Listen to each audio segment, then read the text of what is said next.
Sejam todos muito bem-vindos a mais uma edição do Conversando com Economistas. Hoje o nosso bate-papo vai ser com o nosso novo delegado da capital aqui do centro. Com novas delegacias, o Corecon cria justamente para atender quem está aqui na capital, quem está aqui em São Paulo, no município, aliás. Né? Então, nós temos a capital centro, capital norte, capital sul e capital oeste. E hoje, nosso delegado na capital centro é o Giovanni Pirali.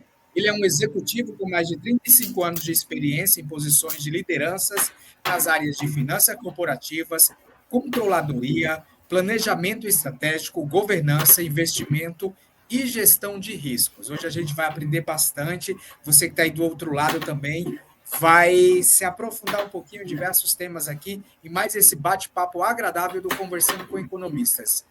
Giovanni, é uma satisfação conversar contigo, te conhecer e seja muito bem-vindo ao Corecon e ao Conversando com Economistas.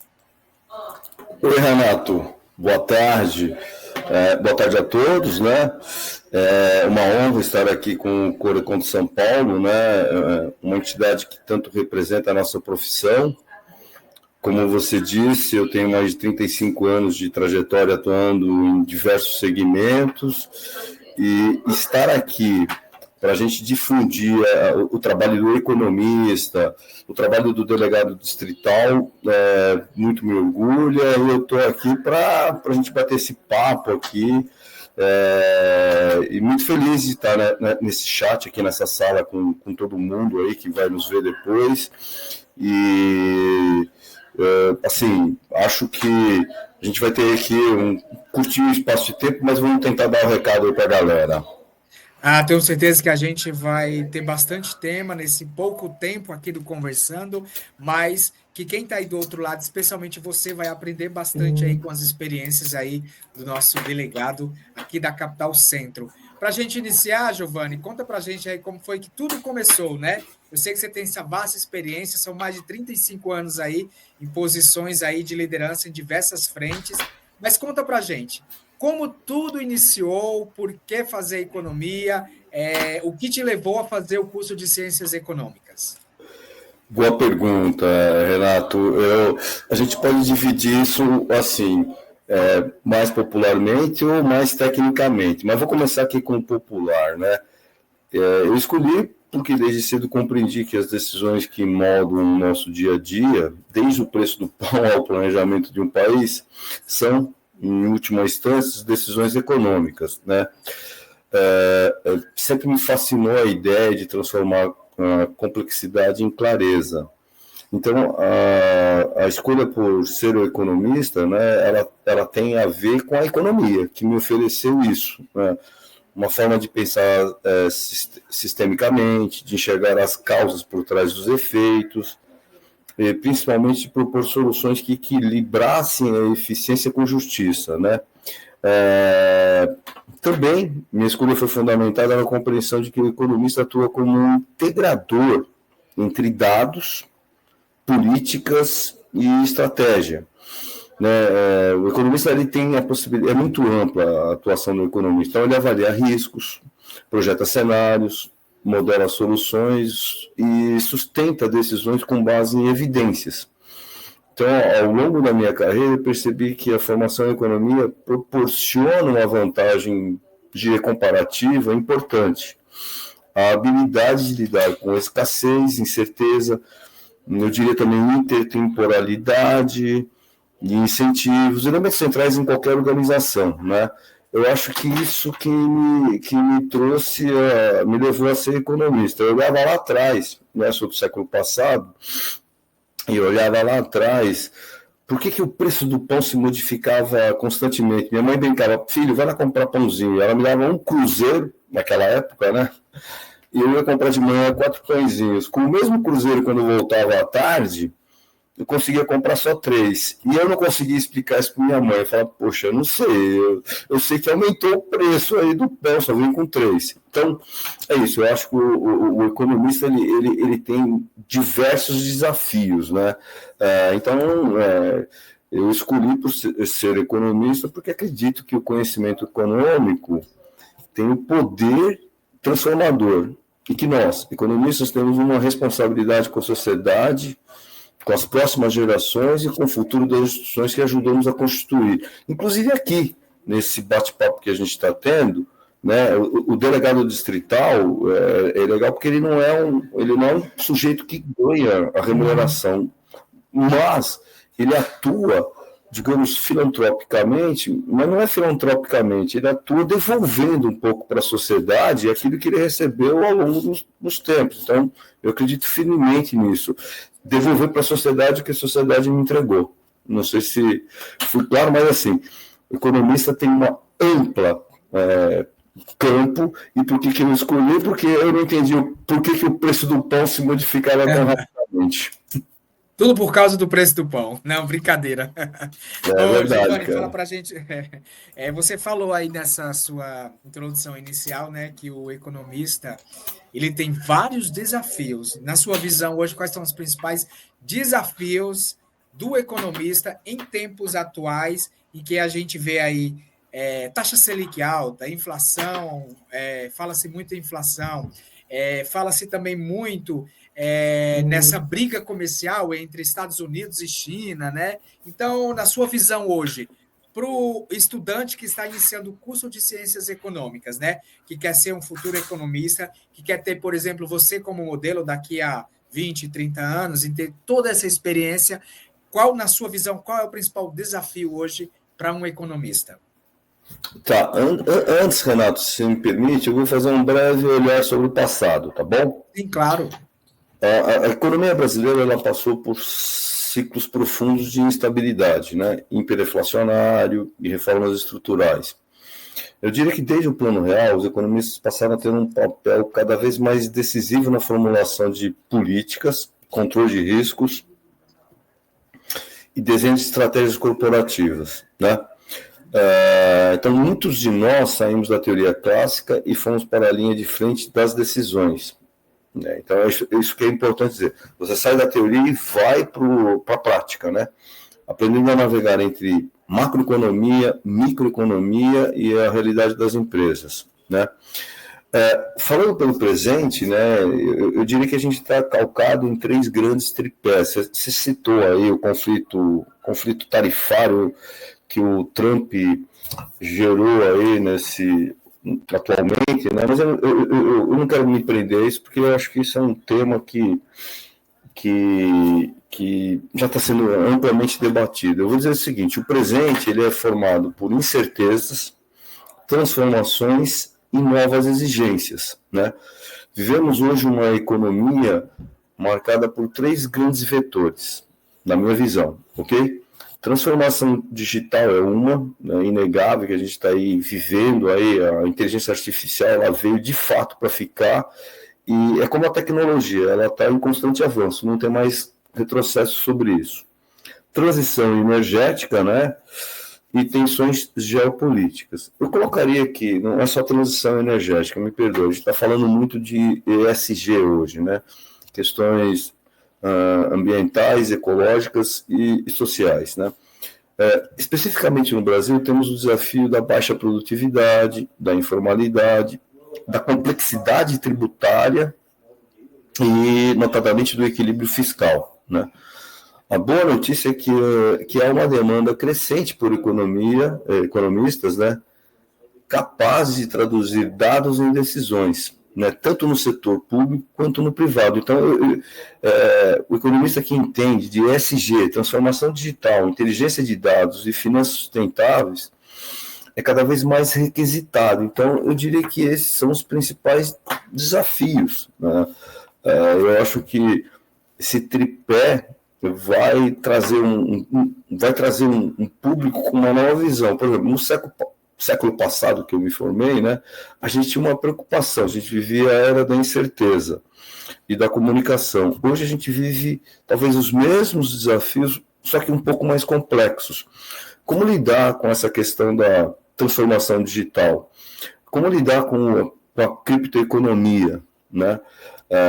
Em que há uma assimetria informacional muito grande entre os reguladores, quem está à frente de tomada de decisão, e a gente vive num mundo, né, em que por exemplo, há avanços significativos da criptoeconomia em economias desenvolvidas. Como a gente tem uma economia ainda em desenvolvimento, né, a gente vive sempre um delayzinho, a gente sempre está um pouquinho atrás. Mas então eu diria que, olhando para o presente, esses são os principais desafios: incertezas, transformações e novas exigências, né? Sobretudo a transformação digital, a ciência, a inteligência de dados, finanças sustentáveis, enfim. Acho que a gente tem, o jovem aí tem um grande desafio pela frente, viu? Tem bastante, tem muito campo aí de atuação, né? Aproveitando aí que você tocou muito nessa parte aí que tem muito campo de atuação para o jovem economista, voltando para suas experiências, para o seu histórico aqui profissional, você tem uma trajetória que abrange diversos setores, né? Incluindo indústria, previdência complementar, seguros, fundos de pensão, instituições financeiras. Também, no off, a gente estava conversando sobre a sua atuação como acadêmico, né? Você também você está numa empresa agora de crédito e mercado e você já passeou nas vertentes da matemática financeira, do crédito, do mercado de capitais. E aí eu te pergunto o seguinte, Giovanni, para quem está nos acompanhando aí para o futuro economista, para ele que pensa em percorrer nessas diversas áreas de atuações, tem mercado, tem campo, o que você pode citar aí? Principalmente pegando essa sua experiência aí de passeio na área da indústria, previdência, e também na sua vivência internacional. Tá, vamos lá. É um ótimo ponto esse que você coloca, Renato, porque assim, o ecossistema, né, é muito grande, né? Então, a gente pode falar de empresas industriais, da cadeia do agronegócio, que não para de crescer no Brasil, felizmente, né? A gente tem uma cadeia que está se transformando rapidamente, o agronegócio, né? Mas eu vou falar particularmente da minha. Eu percorri grande jornada pelo ecossistema financeiro, sobretudo empresas de seguro e previdência. E em previdência, eu percorri uma jornada interessante. Eu conheço a previdência pública, no regime geral, a previdência complementar, entidade aberta, a previdência fechada, e mais recentemente eu conheci os regimes próprios de previdência social, né? Eu vou dizer o seguinte, eu acho que o Brasil está experimentando a primeira geração de gestores de entidades de previdência complementar, né? Eu acho que com a falência do sistema do regime geral de previdência social, isso ampliou largamente a previdência complementar, né? E assim, as possibilidades são enormes, né? Hoje a gente tem, eu diria que 1/4 do PIB brasileiro está, né, em termos de recursos alocados, está nessas entidades abertas de previdência complementar e fechada.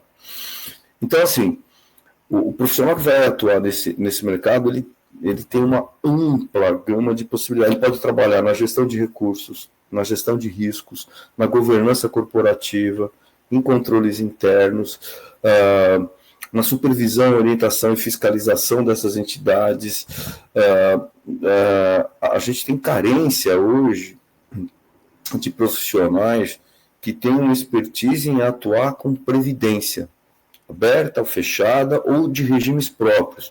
Falando mais recentemente de regimes próprios, o Brasil fez uma emenda constitucional chamada 109, em 2019, que remodelou a organização da Previdência.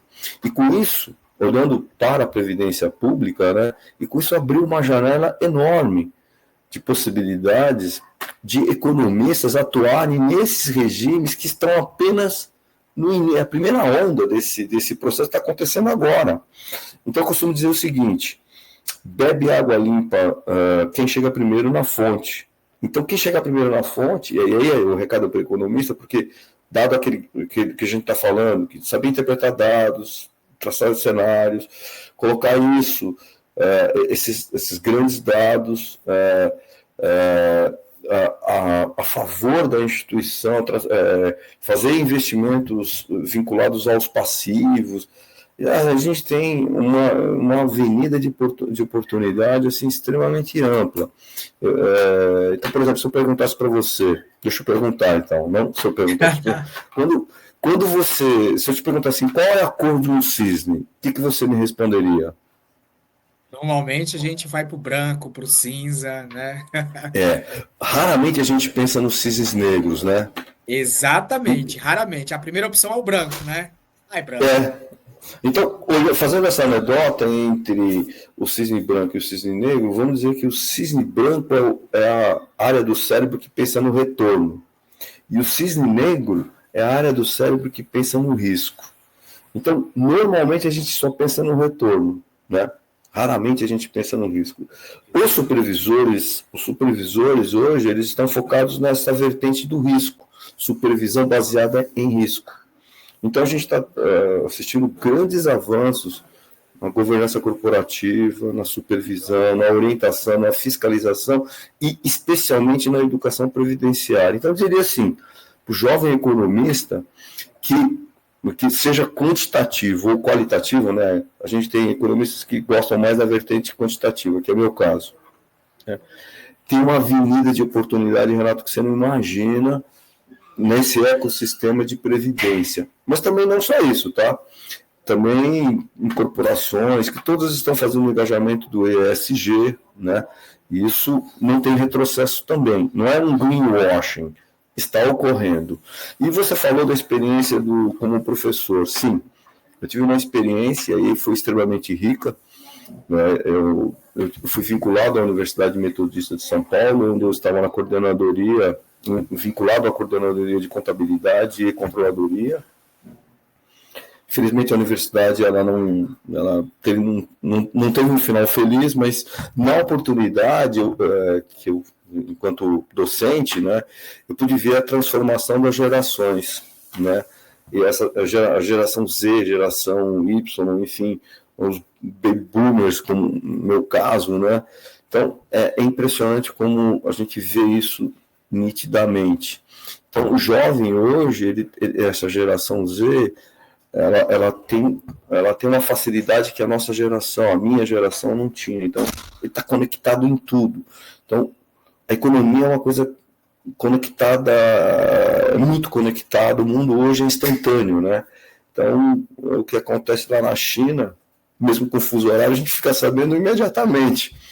Então, assim, a gente tem o campo é muito grande, né? Eu acho que, no meu caso, eu fiz economia, fiz mestrado em contabilidade e controladoria, fiz MBA em mercado de capitais, MBA em riscos, e eu só fui parar de estudar, quer dizer, na verdade eu não parei, eu parei de ir na faculdade com 46 anos de idade, mas eu continuo estudando. Por quê? Porque o mercado atual, e sobretudo aqueles regulados, bancos, seguradoras, entidades de previdência, exige que os profissionais, além do conhecimento, estejam certificados. Essa certificação pode vir de um órgão autorregulador, como a Anbima, ou como do Ministério da Previdência Social, que está exigindo hoje dos atuais gestores, dirigentes, etc., uma certificação, porque a certificação leva ao conhecimento e o conhecimento leva a melhores práticas de gestão. Então, assim, cara, o que eu posso dizer para os jovens? Cara, abraça a ideia aí, porque imagina uma avenida longa que você não vê o fim. É como um encontro entre a Terra e o oceano. Você não consegue ver o fim, porque tem muita oportunidade. Né? Basta aproveitar, né? Tem que Saber aproveitar. aproveitar. Isso, Renato. Uhum. Maravilha, então. A gente já está chegando ao finalzinho aqui do nosso conversando. Fala para a gente aí suas expectativas aí como nosso novo delegado distrital aqui da Capital Centro, né? No que você pode contribuir com tanta experiência, nessa riqueza de experiência que você tem aí em diversas áreas. Então, para o Corecon, para os economistas, eu sei que o ganho vai ser enorme, mas eu queria que você falasse aí um pouquinho o que você espera, né? Na sua contribuição, nas suas expectativas, Giovanni. Tá, legal essa pergunta também. Como eu disse, o primeiro plano é devolver um pouco para a sociedade aquilo que eu recebi da sociedade, né? É um trabalho voluntário, né? E esse trabalho voluntário ele tem, né, por princípio, aproximar o que o Corecon faz, e o Corecon faz com muita propriedade. O Corecon divulga muita coisa e faz a inclusão de muitos temas. Então, a minha expectativa é a mais alta possível, né? Porque, atuando como delegado, eu posso tentar aproximar as entidades públicas com o Corecon e mostrar o que o Corecon pode fazer para essas entidades públicas, entidades privadas. Então, a minha expectativa é a mais alta possível, porque a gente pode contribuir, sim, com as empresas, com a sociedade, com os entes públicos, levando qualidade de informação, qualidade de dados, tão importante hoje na gestão de qualquer ambiente de negócio, seja ele privado ou público.